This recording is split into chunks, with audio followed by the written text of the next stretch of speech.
فجر کی قسم اٹھائی تو کیوں اٹھائی؟ وہ مالک اور خالق ہے، اس کی تو ویسی بات بھی بغیر قسم کے پوری کائنات سے اعلیٰ اور سچی کلام، اس لیے کہ فجر کی نماز یہ فیصلہ کرتی ہے یہ منافق ہے اور یہ مومن۔ کسی منافق کو آپ فجر کی نماز میں نہیں دیکھیں، کیونکہ حدیث کے الفاظ ہیں اثقل الصلوات علی المنافقین صلاۃ الفجر و صلاۃ العشاء، دو نمازیں منافقوں پہ بھاری ہوتی ہیں، فجر کی نماز اور عشاء کی نماز۔ اس لیے بزار کی روایت نے ایک ایسی نشانی بیان کر دی جو ہر ایک کو یاد رہنی چاہیے، الذین تثاقلت رؤوسهم عن الصلاۃ، یہ منافقوں کی نشانی ہے کہ جن کے سر صبح اور عشاء کی نماز پہ بوجھل اور بھاری ہو جاتے۔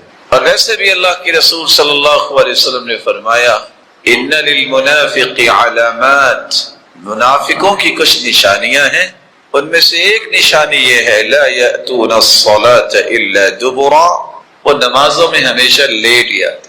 فجر کی نماز کی قسم اس لیے بھی اٹھائی ہے کہ فجر اور عصر کی نماز پہ فرشتوں کی ڈیوٹیاں چینج ہوتی ہیں۔ صبح کی نماز جب ہو رہی ہے فرشتے آ جاتے، اور رات جنہوں نے گزاری ہوتی ہے انسان کے ساتھ وہ واپس چلے جاتے، عصر کو یہ واپس جاتے ہیں نئے فرشتے آ جاتے ہیں۔ جب فرشتے واپس جاتے ہیں تو اللہ عز و جلال سوال کرتے ہیں اچھا یہ بتاؤ کہاں گئے تھے؟ حالانکہ اللہ کے علم میں، فرشتے کہتے ہیں من عند عباد لک فی الارض، اللہ زمین میں گئے تھے۔ کیف ترکتم عبادی، میرے بندوں کو کس حال میں چھوڑ کے آئے ہو؟ تو فرشتے جواب دیتے ہیں اتیناہم وہم یصلون وترکناہم وہم یصلون، اللہ جب تیرے بندوں کے پاس گئے تب بھی وہ نماز ہی پڑھ رہے تھے صبح کی، جب واپس آئے ہیں تو پھر بھی نماز ہی پڑھ رہے تھے۔ تو اللہ عز و جلال فرماتے ہیں اچھا گواہ رہنا میں نے ان سب کو معاف کر دی۔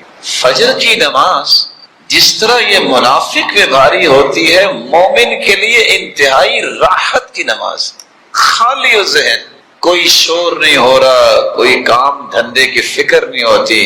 جتنی لذت کی نماز صبح کی نماز ہے اتنی کوئی نماز نہیں۔ جی نہیں چاہتا کہ انسان اس میں قرآن پڑھتا ہوا رک جائے، کام ہی کوئی نہیں۔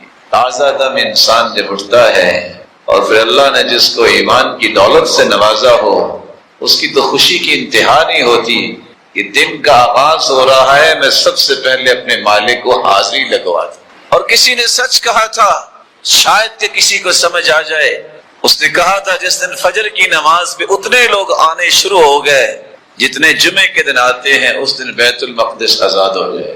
جو فجر کی نماز ٹائم پہ نہیں پڑھ سکتا وہ کیا کر سکتا ہے؟ اس کا ایک راز ہے من صلی الفجر فی جماعہ فهو فی ذمۃ اللہ، جو فجر کی نماز جماعت کے ساتھ پڑھ لیتا ہے وہ اللہ کی امانت اور ضمانت میں چلا جاتا ہے۔ فلا تخفروا ذمۃ اللہ، اے اللہ کی ضمانت کو توڑا نہ کرو۔ آج دنیا میں کسی کو اگر ضمانت مل جائے تو کتنا خوش ہوتا ہے، لیکن اس کے بھی 10 طریقے ہیں کہ ضمانت کے باوجود بھی اس کو ڈیٹین کروایا جا سکتا ہے، لیکن اللہ کی ضمانت میں جو چلا جائے، جو اللہ کی رحمت کے سائے میں چلا جائے، اسے کیا بھی کر سکتا ہے۔ اس لیے اللہ کی ضمانت کو توڑا نہ کرو، فجر کی نماز با جماعت پڑھا۔ السفر قطعۃ من عذاب اللہ، سفر اللہ کے عذاب کا ٹکڑا ہے، اس لیے فرمایا جب کوئی سفر کرے فَلْيُعَجِّلِ الرُّجُوعَ إِلَىٰ أَهْلِهِ، جب اس کا کام مکمل ہو جائے تو فوراً پلٹ کے اپنے گھر آئے۔ لیکن سفر میں نہ تو انسان کا وہ سکون ہوتا ہے جو انسان حضر میں ہوتا ہے، اس سے رخصت ایک کیا دے دی اذا مرض العبد او سافر كتب له ما كان يعمل مقيما صحيحا، جو آپ صحت کی حالت میں اپنے ہی شہر اور گاؤں اور دیہات اور بستی میں جو خوبصورت نماز پڑھی ہوگی، اگر آپ سفر پہ نکلے ہیں تو وہ خشوع تو نہیں آتا، بیماری جب آ جائے تو وہ سکون تو نہیں آتا۔ اللہ عز و جلال کے پیغمبر نے فرمایا، صحیح بخاری کی روایت ہے، بیماری کی حالت میں، یہ سفر کی حالت میں جو نماز پڑھتا ہے انسان، اللہ فرشتوں سے کہتے ہیں یا ملائکتی انا قیدت عبدی بقید من قیودی، میں نے اپنے بندے کو کڑیاں لگائی ہے بیماری کی، اس کی نماز وہ لکھو۔ اب تو بیمار ہے بیٹھ کے پڑھ رہا ہے، لیٹ کے پڑھ رہا ہے، لیکن نماز اس کی وہ لکھو جس نے صحت کی حالت میں خوبصورت پڑھی، اجر اتنا ہی لکھنا۔ سفر میں بھی ایسے ہی ہے، آپ صبح کی نماز میں 60 سے 100 آیتیں پڑھا کرتے، لیکن جب سفر میں تھے اللہ کے رسول نے سورۃ الاخلاص پڑھی، رخصت دے دی اور اپنے عمل سے رخصت پیش کی۔ کہاں 60 سے 100 آیتیں اور کہاں سفر میں سورۃ الاخلاص؟ تو مشقت سے بچانے کے لیے مسلمانوں کے لیے اللہ عز و جلال نے رخصتیں رکھی ہیں، ان میں ایک رخصت 5ویں یہ بھی ہے کہ آپ جب سفر پہ نکلے تو قصر کر لیں۔ کتنے سفر پہ نکلے تو قصر کریں؟ علماء امت کے 3 موقف ہیں۔ بعض علماء کا یہ کہنا ہے کہ اگر 4 برد سفر کرے انسان تو اسے قصر کرنی۔ یہ 4 برد کتنے ہوتے ہیں؟ ابن حبان کہتے ہیں ایک برید ہے ہوسنا 10 میلا بالہاشمی، ہاشمی اندازے کے مطابق ایک برید 12 میل کا ہوتا ہے۔ 1 میل برطانوی میل ہے، 1 میل حجازی میل ہے۔ اگر اس کو دیکھا جائے تو علماء نے احتیاطاً یہ لکھا ہے 88 میل کو سفر کرے تو تب قصر ہوگی۔ دلیل کیا ہے؟ عبداللہ ابن عباس رضی اللہ تعالی عنہ فرماتے ہیں یا اہل مکہ لا تقصروا في اقل من 4 برد وذلك من مکہ الى الطائف وعسفان۔ اے اہل مکہ تم 4 برد سے کم پہ قصر نہ کرنا، یہ مکہ سے طائف تک اور مکہ سے عسفان تک بنتا ہے۔ دوسرا موقف علماء کا یہ ہے کہ جس کو سفر کہیں گے، عرف عام میں جس کو سفر کہیں گے اس میں قصر کریں گے۔ کتنا سفر ہوگا اس کی کوئی لمٹ نہیں۔ اسی لیے عبداللہ ابن عمر رضی اللہ تعالی عنہ فرمایا کرتے تھے انی لاسافر الساعة من النہار فاقصر، میں ایک گھڑی اگر سفر کرتا ہوں تو میں قصر کروں گا۔ اور ان کا موقف یہ تھا کہ قرآن نے یہ کہا ہے کہ تم سفر کرو تو قصر کرو، تحدید نہیں کی۔ اور تیسرا موقف جو صحیح مسلم کی روایت کے مطابق ہے، جو صحیح موقف ہے، رسول اللہ صلی اللہ علیہ وسلم کے صحابی انس بن مالک رضی اللہ تعالی عنہ سے نماز قصر کے بارے میں سوال کیا یحییٰ بن یزید، تو سیدنا انس رضی اللہ تعالی عنہ نے یحییٰ بن یزید کو جواب دیا كان رسول اللہ صلی اللہ علیہ وسلم اذا خرج مسیرة 3 اميال او 3 فراسخ صلی رکعتين۔ رسول اللہ صلی اللہ علیہ وسلم 3 میل یا 3 فرسخ سفر کرتے تو 2 رکعتیں پڑھتے۔ صحیح مسلم کی روایت جس میں 3 فرسخ کا تذکرہ آ گیا احتیاطاً، 1 فرسخ 3 میل کا ہوتا ہے، 3 فرسخ 9 میل کے ہوئے۔ یہ برطانوی میل نہیں، حجازی میل کا اعتبار کریں تو آج 22.5 کلومیٹر اگر کوئی سفر کرتا ہے تو وہ قصر کر سکتا۔ تو شریعت نے اجازت دے دی کہ آپ ظہر کی 10 رکعتوں کی بجائے 2 رکعتیں پڑھیں گے، فرض بھی 4 ہیں اس کو 2 پڑھیں گے، عصر کی 2 پڑھیں گے، مغرب کے صرف 3 پڑھیں گے، عشاء کی 2 رکعتیں پڑھیں گے، لیکن فجر کی سنتیں ضرور پڑھیں گے، کیونکہ رسول اللہ صلی اللہ علیہ وسلم نے فجر کی سنتیں اور وتر نہ سفر میں چھوڑا ہے نہ حضر میں چھوڑا۔ جب شریعت نے یہ رخصت دی کہ آپ 22.5 کلومیٹر اور احتیاطاً 23 کلومیٹر آپ سفر کرتے ہیں تو آپ قصر کر لیں۔ یہ کتنے دن قصر کر سکتے ہیں؟ علماء امت کا موقف اس میں بھی ہے کہ کتنے دن یہ قصر کر سکتے ہیں۔ ایک موقف یہ ہے کہ رسول اللہ صلی اللہ علیہ وسلم کے صحابی عبداللہ ابن عباس فرماتے ہیں ہم 19 دن رہے اور ہم نے قصر کی۔ وَإِن زِدْنَا أَتْمَمْنَا، اگر ہم اس سے زیادہ دن رہتے تو ہم پوری نماز پڑھتے۔ اور اسی موقع کو اختیار کیا ہے امام بخاری رحمۃ اللہ علیہ نے اور دیگر علماء نے، لیکن جمہور کا موقف یہ ہے کہ آپ 4 دن تک قصر کر سکتے ہیں۔ رسول اللہ صلی اللہ علیہ وسلم نے ایک چھٹی رخصت بھی دی کہ آپ نمازوں کو جمع بھی کر سکتے ہیں۔ یہ مثال سمجھنا اس لیے ضروری ہے کہ جب اس بات کی سمجھ نہیں ہوتی تو پھر فتوے لگتے ہیں کہ دیکھا یہ فلاں نے 2 نمازیں اکٹھی پڑھ لی۔ رسول اللہ صلی اللہ علیہ وآلہ وسلم نے سفر میں نماز کو جمع کیا ہے۔ صحیح بخاری کی روایت ہے كان النبي صلی اللہ علیہ وسلم يجمع بين المغرب والعشاء اذا جد به السير، جب سفر کی جلدی ہوتی تو آپ مغرب اور عشاء کو جمع کر کے پڑھتے، دونوں نمازیں اکٹھی پڑھتے۔ رسول اللہ صلی اللہ علیہ وسلم کا فرمان ہے، اور یہ بھی صحیح بخاری کی روایت ہے، سیدنا انس فرماتے ہیں كان رسول اللہ صلی اللہ علیہ وسلم اذا ارتحل قبل ان تزيغ الشمس اخر الظهر الى وقت العصر ثم نزل فجمع بينهما فإن زاغت الشمس قبل ان يرتحل صلى الظهر ثم ركب۔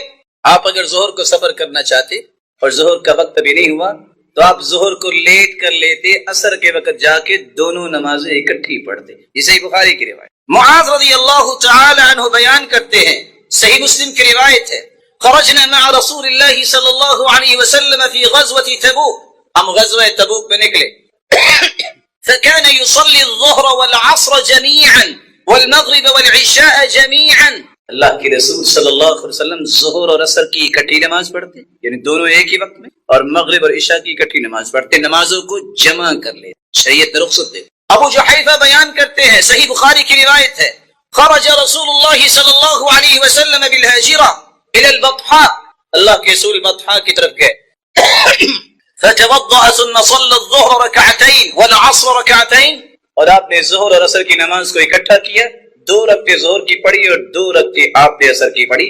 تو سفر کے اندر نمازوں کو جمع کرنے کی شریعت نے رخصت دی ہے، اور یہ صحیح بخاری اور مسلم کی روایت ہے۔ آپ نے کبھی منافق آپ کو فجر کی نماز پہ نظر نہیں آئے، مومنوں کا رویہ ہے کہ وہ لوگ فجر کی نماز پڑھتے ہیں، اذکر الصلوات علی المنافقین صلاۃ الفجر و صلاۃ العشاء، منافقوں پہ فجر بھی بھاری، عشاء بھی بھاری۔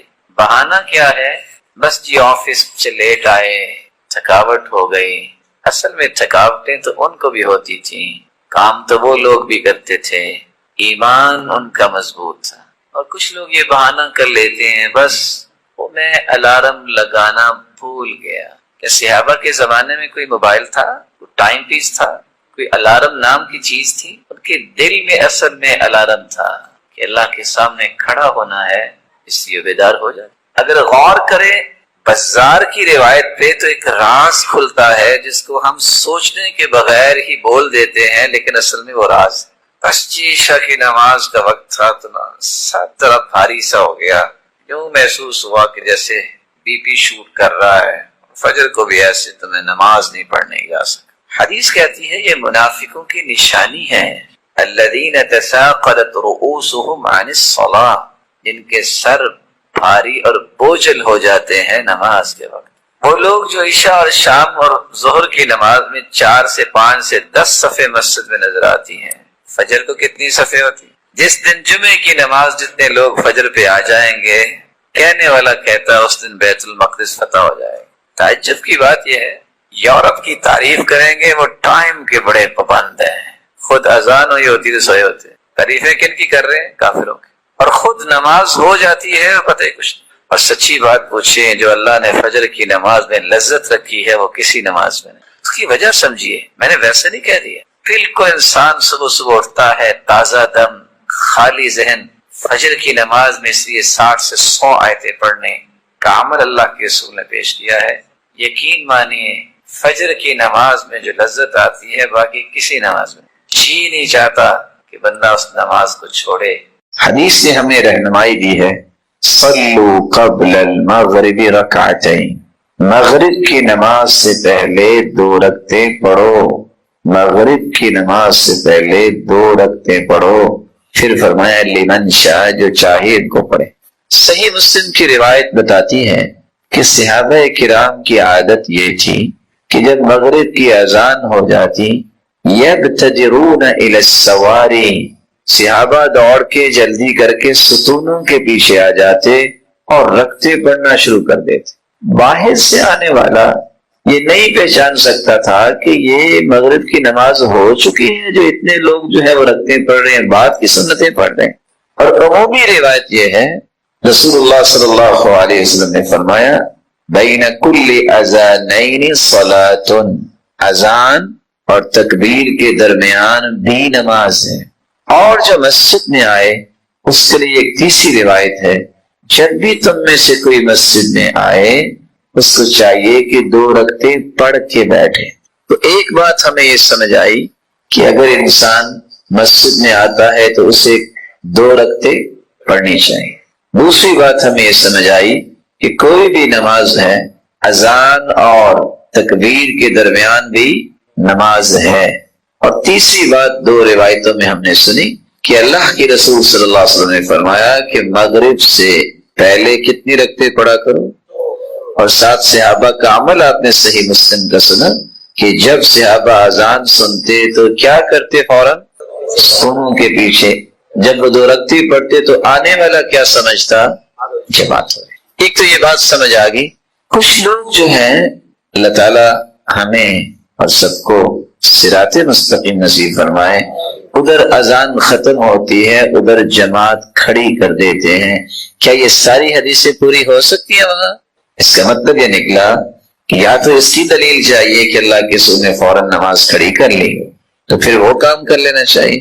اگر اس طرح کی کوئی بات نہیں تو پھر یہ چاروں حدیثیں ختم ہو سکتی ہیں۔ تو صحیح طریقہ، فجر کی قسم اٹھائی تو کیوں اٹھائی؟ وہ مالک اور خالق ہے، اس کی تو ویسی بات بھی بغیر قسم کے پوری کائنات سے اعلیٰ اور سچی کلام، اس لیے کہ فجر کی نماز یہ فیصلہ کرتی ہے یہ منافق ہے اور یہ مومن۔ کسی منافق کو آپ فجر کی نماز میں نہیں دیکھیں، کیونکہ حدیث کے الفاظ ہیں اثقل الصلوات علی المنافقین صلاۃ الفجر و صلاۃ العشاء، دو نمازیں منافقوں پہ بھاری ہوتی ہیں، فجر کی نماز اور عشاء کی نماز۔ اس لیے بزار کی روایت نے ایک ایسی نشانی بیان کر دی جو ہر ایک کو یاد رہنی چاہیے، الذین تثاقلت رؤوسهم عن الصلاۃ، یہ منافقوں کی نشانی ہے کہ جن کے سر صبح اور عشاء کی نماز پہ بوجھل اور بھاری ہو جاتے۔ اور ویسے بھی اللہ کے رسول صلی اللہ علیہ وسلم نے فرمایا ان للمنافق علامات، منافقوں کی کچھ نشانیاں ہیں، ان میں سے ایک نشانی یہ ہے لا یأتون الصلاۃ الا دبرا، وہ نمازوں میں ہمیشہ لیٹ ہی آتے۔ فجر کی نماز کی قسم اس لیے بھی اٹھائی ہے کہ فجر اور عصر کی نماز پہ فرشتوں کی ڈیوٹیاں چینج ہوتی ہیں۔ صبح کی نماز جب ہو رہی ہے فرشتے آ جاتے، اور رات جنہوں نے گزاری ہوتی ہے انسان کے ساتھ وہ واپس چلے جاتے، عصر کو یہ واپس جاتے ہیں، نئے فرشتے آ جاتے ہیں۔ جب فرشتے واپس جاتے ہیں تو اللہ ذوالجلال سوال کرتے ہیں اچھا یہ بتاؤ کہاں گئے تھے؟ حالانکہ اللہ کے علم میں، فرشتے کہتے ہیں من عند عباد لک فی الارض، اللہ زمین میں گئے تھے۔ کیف ترکتم عبادی، میرے بندوں کو کس حال میں چھوڑ کے آئے ہو؟ تو فرشتے جواب دیتے ہیں اتیناہم وہم یصلون وترکناہم وہم یصلون، اللہ جب تیرے بندوں کے پاس گئے تب بھی وہ نماز ہی پڑھ رہے تھے صبح کی، جب واپس آئے ہیں تو پھر بھی نماز ہی پڑھ رہے تھے۔ تو اللہ جلال فرماتے ہیں اچھا گواہ رہنا میں نے ان سب کو معاف کر دی۔ فجر کی نماز جس طرح یہ منافق میں بھاری ہوتی ہے، مومن کے لیے انتہائی راحت کی نماز، خالی ذہن، کوئی شور نہیں ہو رہا، کوئی کام دھندے کی فکر نہیں ہوتی۔ جتنی لذت کی نماز صبح کی نماز ہے اتنی کوئی نماز نہیں۔ جی نہیں چاہتا کہ انسان اس میں قرآن پڑھتا ہوا رک جائے، کام ہی کوئی نہیں۔ تازہ دم انسان جب اٹھتا ہے اور پھر اللہ نے جس کو ایمان کی دولت سے نوازا ہو، اس کی تو خوشی کی انتہا نہیں ہوتی کہ دن کا آغاز ہو رہا ہے، میں سب سے پہلے اپنے مالک کو حاضری لگوا دوں۔ اور کسی نے سچ کہا تھا، شاید کہ کسی کو سمجھ آ جائے، اس نے کہا تھا جس دن فجر کی نماز پہ اتنے لوگ آنے شروع ہو گئے جتنے جمعے کے دن آتے ہیں، اس دن بیت المقدس آزاد ہو جائے۔ جو فجر کی نماز ٹائم پہ نہیں پڑھ سکتا وہ کیا کر سکتا ہے؟ اس کا ایک راز ہے، من صلی الفجر فی جماعہ فهو فی ذمۃ اللہ، جو فجر کی نماز جماعت کے ساتھ پڑھ لیتا ہے وہ اللہ کی امانت اور ضمانت میں چلا جاتا ہے۔ فلا تخفروا ذمۃ اللہ، اے اللہ کی ضمانت کو توڑا نہ کرو۔ آج دنیا میں کسی کو اگر ضمانت مل جائے تو کتنا خوش ہوتا ہے، لیکن اس کے بھی 10 طریقے ہیں کہ ضمانت کے باوجود بھی اس کو ڈیٹین کروایا جا سکتا ہے۔ لیکن اللہ کی ضمانت میں جو چلا جائے، جو اللہ کی رحمت کے سائے میں چلا جائے، اسے کیا کوئی کر سکتا ہے؟ اس لیے اللہ کی ضمانت کو توڑا نہ کرو، فجر کی نماز با جماعت پڑھا۔ فجر کا وقت ہو جاتا تو آپ اس سے پہلے تھوڑا سا لیٹ جاتے۔ آپ صلی اللہ علیہ وسلم جو یہ فجر کی اذان ہوتی تو آپ 2 رکعتیں پڑھتے، تو آپ دائیں طرف اپنے رخسار مبارک کے نیچے ہاتھ رکھ کے لیٹ جاتے۔ کبھی کیا آپ نے بھی؟ ماشاءاللہ۔ گھر میں ہے تو آپ یہ کر لیں، کیونکہ بعض علماء کہتے ہیں کہ جس کا گھر ہی مسجد ہے تو یہاں بھی کر سکتا ہے، لیکن یہ ہے کہ آپ گھر میں ہیں، آپ وسلم سنتیں گھر میں ہی پڑھ کے آتے تھے۔ میں نے یہ جو مسجد کے بارے میں بتائی ہے، ابن دقیق العید نے بحث کی ہے فتح الباری میں، ابن حجر اسقلانی لے کے آئے ہیں کہ اگر آپ مسجد میں ہیں تو لوگوں کی نماز میں تنگی نہ ہو، آپ صلی اللہ علیہ وسلم کا چونکہ معمول تھا کہ آپ گھر میں جب ایسا کرتے تو پھر وہ لیٹ جایا کرتے تھے 2 رکعتوں کے بعد.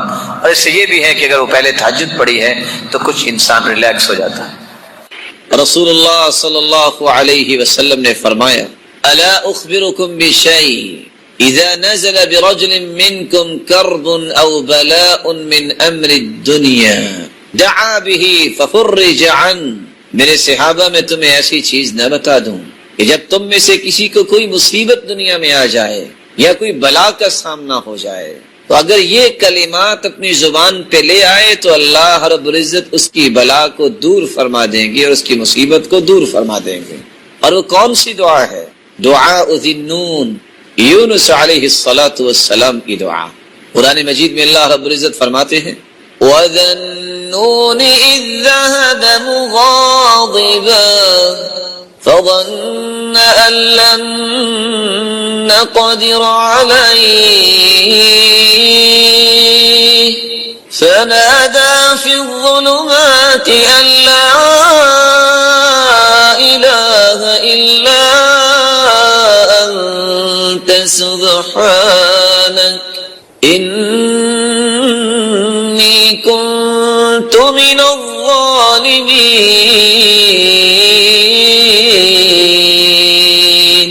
قوم سے ناراض ہو کہ یونس علیہ السلام وہاں سے چل دیے. فظن ان لن نقدر علیہ، اور اس کا گمان یہ تھا کہ ہمارے پاس قدرت نہیں ہے، کہ جہاں بھی جائے گا تو ہماری قدرت نہیں ہے. فنادى في الظلمات، جو مچھلی کے پیٹ میں جا گرا، رات کا اندھیرا، سمندر کا اندھیرا اور مچھلی کے پیٹ کا اندھیرا، اس وقت اس نے دعا کی لا الہ الا انت سبحانک، اے اللہ تیرے علاوہ کوئی عبادت کے لائق نہیں، تو تو پاک ہے. انی کنت من الظالمین، میں نے اپنی جان پہ ظلم کر لیا. یہ کلمات انسان اگر اپنی زبان پہ لے آئے، رسول اللہ صلی اللہ علیہ وسلم کا فرمان معظم ہے لم يدع بها رجل قط الا استجاب اللہ تعالی له. جس مصیبت میں بھی انسان پھنسا ہے اگر یہ کلمات زبان پہ لے آئے اللہ رب العزت اس کی دعا کو قبول فرماتے ہیں اور اس کی مصیبت کو دور فرما دیتے ہیں. خیر الدواء القرآن، سب سے بہترین علاج جو ہے وہ قرآن ہے. اور سیدہ عائشہ رضی اللہ تعالی عنہ ایک عورت کو دم کر رہی تھی تو آپ نے فرمایا عالجیھا بکتاب اللہ، اس کا علاج کرنا ہی ہے تو اللہ کی کتاب سے علاج کرو. حدیث کے الفاظ ہیں اور یہ حدیث ہے سنن ابی داود کی 3896. ایک شخص کے پاس سے اللہ کے رسول گزرے جو دیوانہ اور مجنون ہو چکا، رسیوں سے باندھا ہوا تھا. کس سے؟ اللہ تعالیٰ حفاظت فرمائے. رسول اللہ صلی اللہ علیہ وآلہ وسلم کے صحابی انہوں نے سورۃ الفاتحہ پڑھ کے اس کو دم کیا، اور صحابی کہتے ہیں فرقیتہ بفاتحۃ الکتاب 3 ایام کل یوم مرتین، میں نے سورۃ الفاتحہ پڑھ کے دن میں 2 مرتبہ اور 3 دن تک دم کیا تو اللہ ذوالجلال نے اس کو شفا دے دی، اور اس کے نتیجے میں انہوں نے مجھے 100 بکریاں دی. دوسری روایت میں آتا ہے کہ صحابہ کرام جا رہے تھے تو سلیم قبیلے سے گزرے تو وہاں سے آنے والا آیا اور آ کے کہتا ہے کہ ہمارے مرد نہیں ہیں، ہمارے سردار کو بچھو نے کاٹ لیا ہے، کوئی ہے آپ میں دم کرنے والا؟ تو صحابی کہتے ہیں، صحیح بخاری کی روایت ہے 5737 کہ ایک ایسا آدمی اٹھا، اس نے جا کے سورۃ الفاتحہ پڑھ کے دم کیا اور اللہ نے اسے شفا دے دی. اور 40 بکریاں انہوں نے اس شرط پہ دم کیا کیونکہ انہوں نے مہمان نوازی کی نہیں تھی. کہا اب ہم بھی دم ایسے نہیں کریں گے، 40 بکریاں لے کے کریں گے. 40 بکریاں تو لے لی، سوچ بھی پڑ گئے یہ کیا بن گئے. اور تیسری روایت میں آتا ہے کہ ایک صحابی اٹھے، نہ نأذنہ، ہمیں تو یقین ہی نہیں تھا کہ یہ دم کر سکے گا. وہ دم کر کے آیا، اللہ نے صحت دے دی. پوچھا تم نے کبھی دم کیا؟ کہتا نہیں. تو پھر کیا کر کے آئے؟ سورۃ الفاتحہ پڑھی ہے، دم کر دیے، اللہ نے شفا دے دی. اللہ عز و جلال ہمیں توفیق سے نواز دے. بغیر کسی ڈیجیٹل ڈبے کے، بغیر کسی چپ اور ریموٹ کنٹرول کے، لکڑی کے ایک چھوٹے سے ڈبے میں بند کر کے موسیٰ کی ماں نے اپنے بیٹے کو سمندر کے سپرد کر دیا. سمندر میں چلتا بھی گیا، واپس بھی آیا، اور آخر قرآن کے الفاظ ہے غم نہ کرنا، وہ آئے گا تیرے پاس ہی۔ پھر بھی دودھ آ کے موسیٰ نے پیا تو کس کا پیا ہے؟ یقین جب ہو تو اتنی بڑی آگ جلی ہو، اور ابراہیم کا یقین تھا میرا رب مجھے ضائع نہیں کرے گا، اتنی آگ کہ اگر کوئی پرندہ اڑتا ہوا گزرتا، لو طار علیہا طائر سقط مشویہ، تو بھنا ہوا نیچے گر جائے۔ اور آج کی تاریخ بھی بتاتی ہے کہ وہاں کوئی درخت نہیں ہوتا جہاں یہ آگ لگی تھی، لیکن اللہ ذوالجلال کے پیغمبر کا یقین تھا، حسبی اللہ ونعم الوکیل پڑھا، اللہ نے اس آگ کو باغ بنا دی۔ آج مسلمان قرض دینے سے گھبراتا ہے، ہیزیٹیشن کیوں ہوتی ہے؟ اس کی بھی ایک وجہ ہے، کیونکہ معاشرے کی تربیت نہیں، جو لے لیتا ہے دینے کا نام نہیں لیتا۔ اور حدیث کیا کہتی ہے؟ انما جزاء السلف الحمد والادا، جس سے قرض لیا ہے اس کے لیے دعائیں کرو اور وقت پہ واپس کرو کہ مشکل وقت میں تمہارے کام آیا، اس کے لیے کثرت سے دعا کرو۔ لیکن آج چونکہ یہ رویہ باقی نہیں رہا، لوگوں نے نیکی سے بھی ہاتھ اٹھا لیا۔ لیکن میں اپنے ان مبارک بھائیوں سے یہ کہنا چاہوں گا، 3 باتیں کبھی نہ بھولیں۔ پہلی بات، روایت بتاتی ہے صدقہ کرنے سے 10 گنا اگر ثواب ملتا ہے تو قرض دینے سے 18 گنا ثواب ملتا ہے۔ دوسری بات، آپ نے اگر 10 ملین کسی کو قرض دیا ہے 3 ماہ کے لیے، 3 ماہ کے اندر وہ واپس نہیں کر سکا، 3 ماہ سے 1 دن اوپر ہو گیا ہے، ہر روز 18 گنے تو مل رہا تھا، 10 ملین کو 18 کے ساتھ ملٹیپلائی کیجئے کتنا بنتا ہے۔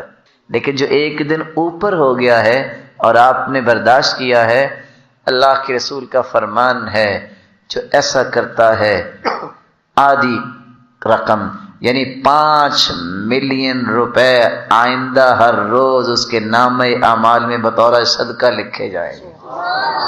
دیا نہیں ہے اس نے۔ اور اس سے بڑی بات، من محى عن غریمه او عفى عنه كان في ظل العرش يوم القيامة، جو قرض معاف کر دے یا کسی کا قرض اتار دے، اللہ تعالیٰ قیامت کے دن اسے عرش کا سایہ نصیب فرمائے گا۔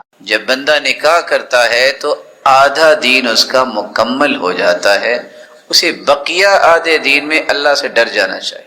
اس سے یہ بات بھی پتہ چلی کہ جو نکاح نہیں کرتا اس کا تو آدھا دین بھی مکمل نہیں ہے۔ اس کے دعوے کہ یہ بہت بڑا نیک ہے، نیکی اس کو کہتے ہیں جو محمد مصطفیٰ نے اختیار کی ہے۔ بلکہ آپ صلی اللہ علیہ وآلہ وسلم کی عبادت کے بارے میں جب صحابہ کرام کو پتہ چلا کہ وہ رات اتنی عبادت کرتے ہیں کہ ان کے پاؤں میں ورم آ جاتا ہے، تو صحیح بخاری کی روایت ہے، ایک صحابی کہنے لگے کہ آج کے بعد میں رات کو آرام نہیں کروں گا، ساری رات تہجد پڑھوں۔ اب دیکھیں صحابی کی نیت ہے، اور کتنی پیاری نیت ہے، تہجد کی نیت۔ دوسرے نے کہا کہ میں اب ساری زندگی روزہ ہی رکھوں گا، صحابی کی نیت ہے اور روزے کی نیت ہے۔ تیسرے نے کہا کہ میں نے شادی نہیں کروانی۔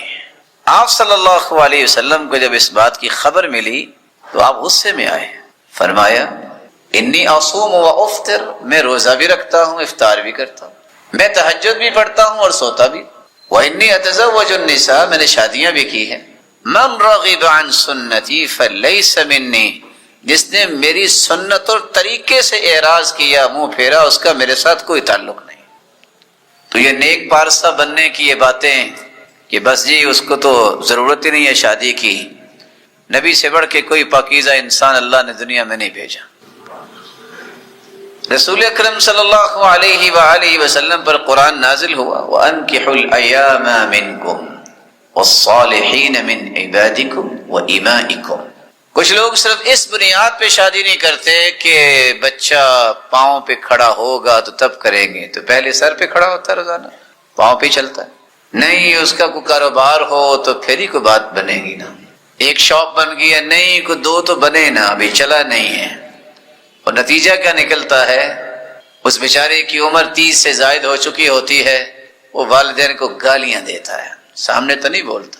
اور بعض اس قدر ظالم قسم کے لوگ ہوتے ہیں کہ جو بیٹیوں پہ بھی ایسا ہی ظلم کرتے ہیں کہ 30 35 40 سال تک ان کو بٹھایا ہے کہ من مرضی کا رشتہ ملے گا۔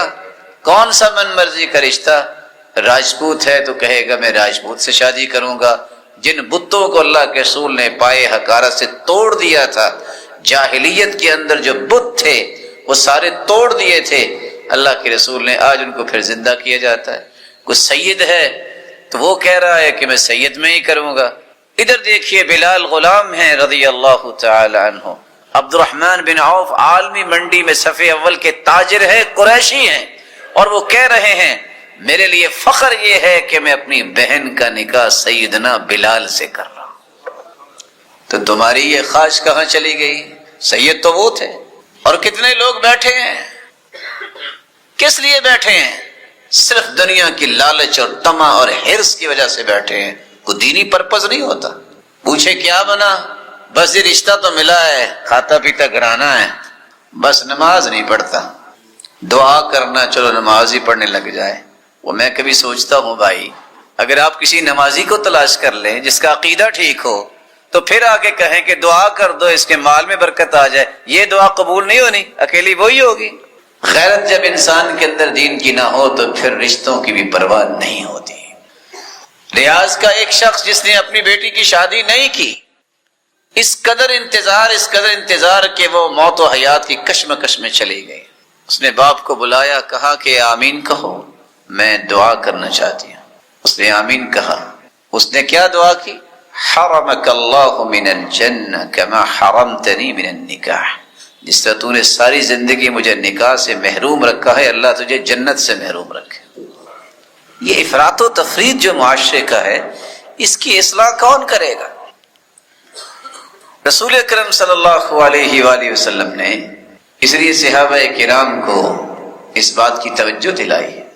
عکاف بن بشیر التمیمی جب اللہ کے رسول کے پاس آئے تو آپ نے سوال کیا، هل لک من زوجہ، شادی شدہ ہو؟ قال لا، شادی شدہ تو نہیں. قال هل لک من جاریہ، لونڈی ہے؟ قال لا، لونڈی بھی نہیں. قال وانت موسر بخیر، مال ہے؟ کہا مال تو ہے. شادی نہیں کی، مال بھی ہے، جوان بھی ہے. فرمایا اذن انت من اخوان الشیاطین، پھر تو تم شیطان کے بھائی ہوئے نا. اگلے لفظ اب الشیطان تمرسون، اور تم شیطان کے چیلے بننا چاہتے ہو. اسے اگلی بات اللہ کے رسول صلی اللہ علیہ وسلم نے فرمائی، ان سنتنا النکاح، نکاح ہماری سنت ہے.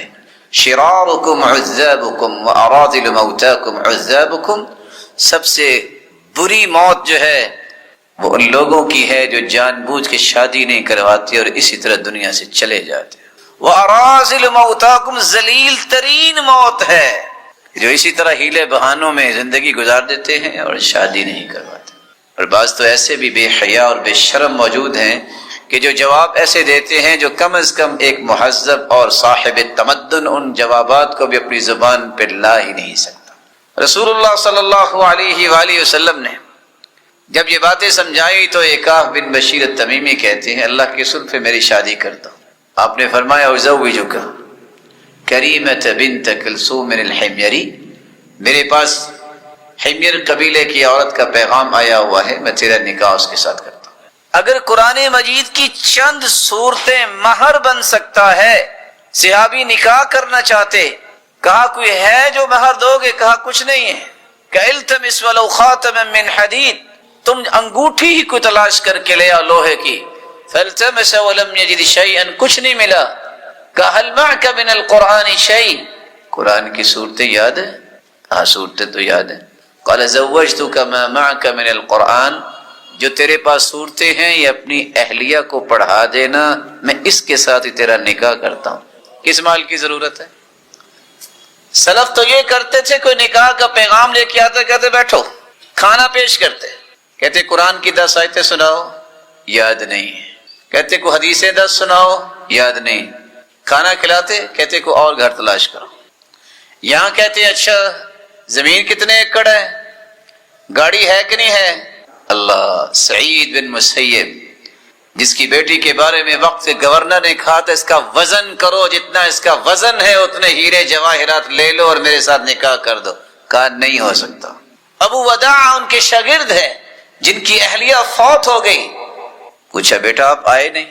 کہ والدین پہلے نہیں تھے، بیوی تھی فوت ہو گئی. کہا پڑھنے کے بعد میری بات سن، بلایا، چند دوستوں کو بلا کر کہا پسند کرو تو میں اپنی بیٹی کا نکاح آپ کے ساتھ کرنا چاہتا ہوں۔ نکاح کیا، گھر چھوڑ کے آئے، پڑوسیوں کو کہا کہ ان کا خیال کرنا، ابھی یہ غم میں ہے۔ کہا میرے پاس تو کچھ ہے بھی نہیں، کہا وہ دینے والا ہے۔ پھر تاریخ یہ لکھتی ہے کہ جس گھر میں کچھ نہیں تھا، مدینے کے بڑے بڑے لوگ، اس شہر کے بڑے بڑے جو اشراف تھے، مالدار، اسی گھر میں آ کے کھانا کھایا کرتے تھے۔ لیکن شریعت نے یہاں یہ بیان کیا ہے کہ نکاح بھی کرو تو تمہیں اس بات کا اندازہ ہونا چاہیے کہ ایک ذمہ داری ہے۔ آج کسی نے چھوٹی سی شاپ بنانی ہو، MBA کورس کروا رہے ہیں، شارٹ کورسز کروا رہے ہیں، بس جی یہ فلاں جگہ جو ہے وہ جا رہے ہیں، کیا لینے کے لیے؟